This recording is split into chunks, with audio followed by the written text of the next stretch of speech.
po guys, so tingnan po yan. Wala pong katig yung bangka na to. So first time ko po nag-experience ng ganitong klaseng bangka. At tayo po yung kubo na ilain namin. Panoorin po nyo po guys yung buong video kasi medyo nakakatakot po talaga to. At dahil nga nagbablog ako, so best experience ko po talaga to sa vlog ko. What's up guys? So welcome po sa video ko ngayon. At andito po kami sa Pulilan, Bulacan. Dahil isang kasama ko po at yun, nandito yung kasama ko. Pumasyal po kami sa kanila dahil may kubo po kaming kukunin. At dadalhin namin po doon yung kubo namin doon sa may malapit sa kanila. Ayun, papunta mo kami doon guys. Ito po yung si Boss Emil. Boss Emil, mag-hi ka. Shoutout mo muna yung family mo. Ayun guys, nandito kami doon sa kubo. Ito si boss ko.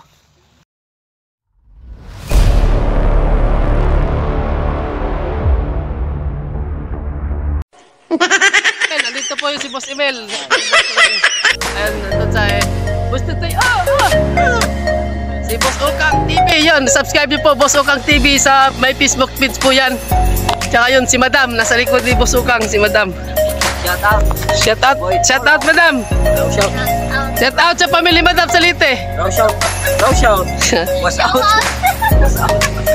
Ay, nandito po kami yan. Guys, kasalukuyan po kami naglalakad. At may nakita po yung talim na mais. Nandito guys yung mga palaya. So mamaya papunta tayo dun sa kubo at kukunin po natin yon. At dadalhin natin dun sa malapit sa kay nila Boss Emil. Iilahin po siya guys ng bangka. At subaybayan nyo po, makita nyo po yung pag-iila ng bangka kung paano po ilahin sa bangka yung malaking kubo guys. So yun. Ingat guys. Mais hindi pa po yan pwede. Bawal na po kunin. Ang gandang mais. Tapos sa kabila dito guys ay nakita po yung sili. Ang ganda po siya. Tingnan natin guys, papakita po yung sili. Ang ganda yan. Ang lalaki po guys ng sili. Makita po yan. Ang dami. Daming bunga guys. Ganda. Sana mapanood po yung video ko na to. At yun po. Mamaya pupunta tayo dun sa kubo na sinasabi natin. Ay, marami guys na kalamansi. Ang ganda po dito. Yan. Ito, kita po guys yung kalamansi yan. So, ang ganda yung kalamansi po yan. Tapos kalamansi. So, pwede po tayo kumuha. Yan. Kumuha po tayo ng isa. Pahingi po ng kalamansi. Mamaya. Isa. So, yan guys. Ito pa yan sa kalamansihan. Ang dami pong kalamansi. Ito makuha yan. Kumuha po tayo ng isa. Pahingi po. Yan. Dami ng bunga. Hindi po halata na kumuha po tayo kasi isa lang kukunin natin. Ayan, malapit na tayo sa kubo guys. Kakaiba tong content ko na to dahil yun, masaksiyan natin yung kubo kung paano po dadalhin sa kabilang location guys. Ano dito tayo sa may ginagawa pong bangka dito.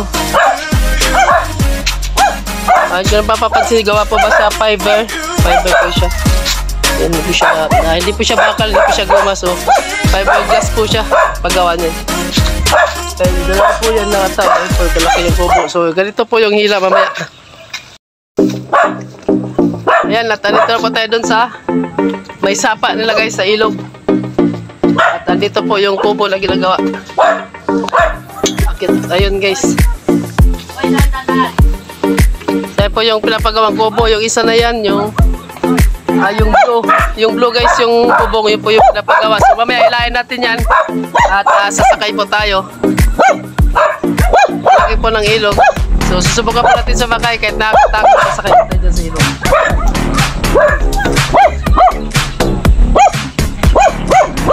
May anong kubo magkano dyan? Mag-ila. Yan, busukang. Shout out busukang oh. I-shout out po sa taga-Ormoc.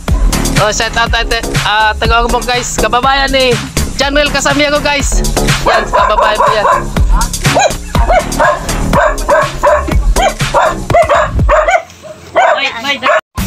So yan, sasakay na tayo sa kubo. Susubukan natin to. Natatakot ako kasi di ako sanay lumangoy.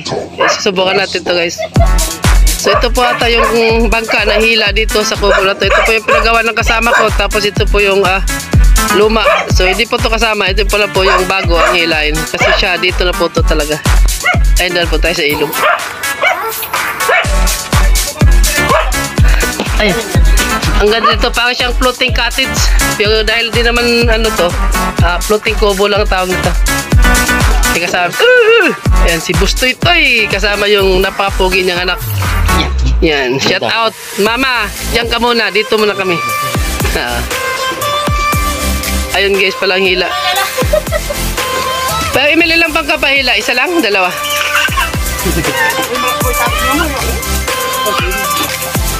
Ayun, itatawid. Itatawid, medyo nakakatakot to. Ayun, itatawid. Okay ka, madam. At itatawid.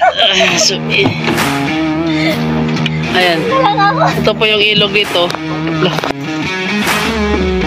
So, sasakay po kami doon kasi lilipat po kami ng kubo. Sasakay po muna doon sa Maiksi bago alis na po yung mamo. Ito muna. Yung baby.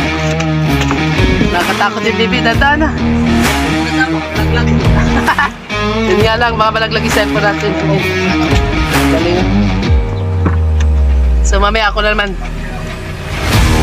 Yun guys. Lipat po kami dito sa kubo. Then mamaya nilay na. Ayun guys. Nakasakay na po tayo sa kubo ngayon. Ito nakaupo na po kami. Hi na po tayo dyan mga idol. Hi! Nakatawag ka na! Yan, tawid po kami. Sasakay na po kami. Medyo malaki din po guys yung kubo na to. Ay, iwan ka dyan. Nasa 5 meters po yung kubo. Ang laki. Tapos may CR po siya.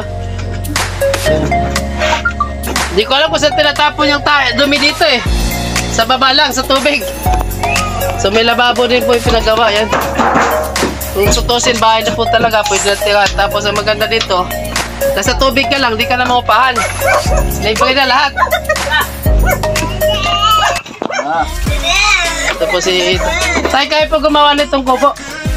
So ang ganda po ng paggagawa ng kubo. Yan sila po yung gumagagawis ng kubo na to. Ahulin mo, ahulin mo. Hindi sasakay, ahulin mo, tatakot. Tikin na maliit, taka na. Hindi ka sa akin yung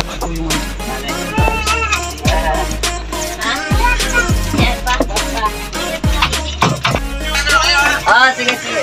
Mamaya guys, at yan, hilain na po namin yan. Doon pa ako sa bangka sumakay para mas maganda yung view natin sa video. Shoutout mo Stoy Toy, sabi anong mga gusto mo sabihin doon sa asawa mo na nasa bahay. At ikaw nandito ngayon, anong gusto mo sabihin? Relax ka lang. Ay mamba, sayang ang tato.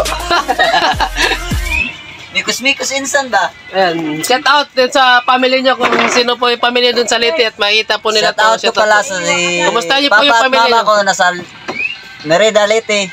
So shout out po yan guys, yung mama niya at papa At na saka sa yung Merida. second father at mother ko na taga Mabato. Papa at mama ni Madam, shout out niya po. Pakishare po itong video na to. Salamat boy, Tulong Vlog. So ayun, musukang yan guys. So pag-follow po yung page niya at Facebook page po niya guys. Kalagin mo na nga riyan. Yan guys, andito na ako sa bangka pala.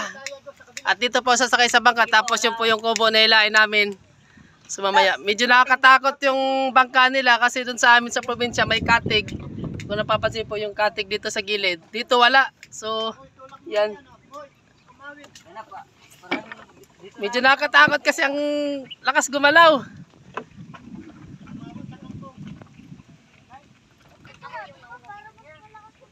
So, mas maganda po experience dito kasi yun, mas kakaiba. Mas nakakatakot, baka siyang tataob kasi wala siyang katig. Tingnan niyo po guys yung wala po siyang sa gilid. Dito po tayo dun sa bangka at ilayin na po yung kubo namin. Ayun po yung kubo guys, ilayin natin. So medyo nakakatakot kasi nga walang katig. Ang lakas po niya nga palangga gigiwang. Pa siyang gigiwang guys yung kubo, yung bangka. Ayun si kuya. So basic experience po to sa isang vlogger kasi nga extreme na extreme yung ginagawa namin ngayon. Day, biling mo day. So tali lang po yan, hilain po namin yan. Ngayon nakahila na kayo ng ganito? Nasubok kayo na humila ng ganito? So subok na po talaga si kuya kaya yun. Kung gaano po siya katapang, gano'n na po ako katapang ngayon. Kasi may experience ko na po yung ganitong klaseng. Kita niyo po guys, walang katik po yan. Balancing lang po yung laban namin dito. Dito ulit po dun sa mga ibang bangka na may balancing po siya nakatik sa gilid. So mahirap po siya tumawab dito, medyo nakakatakot pa. Mas madali siyang tumawag, kumbaga. Yung subukan guys, nahila po yung kubo, lighter po yan. Yung papalay na po kami. Ganito na po yan, hindi na po pandangin yung makina. Panda rin. Papandangin. Sabo, di ba doon po pa rin kuya doon sa may ano? Medyo nasa, mga nasa 700 to 800 meters na naman po yung hila nito. Ay medyo malayo na po ka. Ayun po yan guys, yung nahila na po yung kubo na to. Nakatakot ay pinandalo po ko yung makina. Yan. Medyo pumalya pa yung makina namin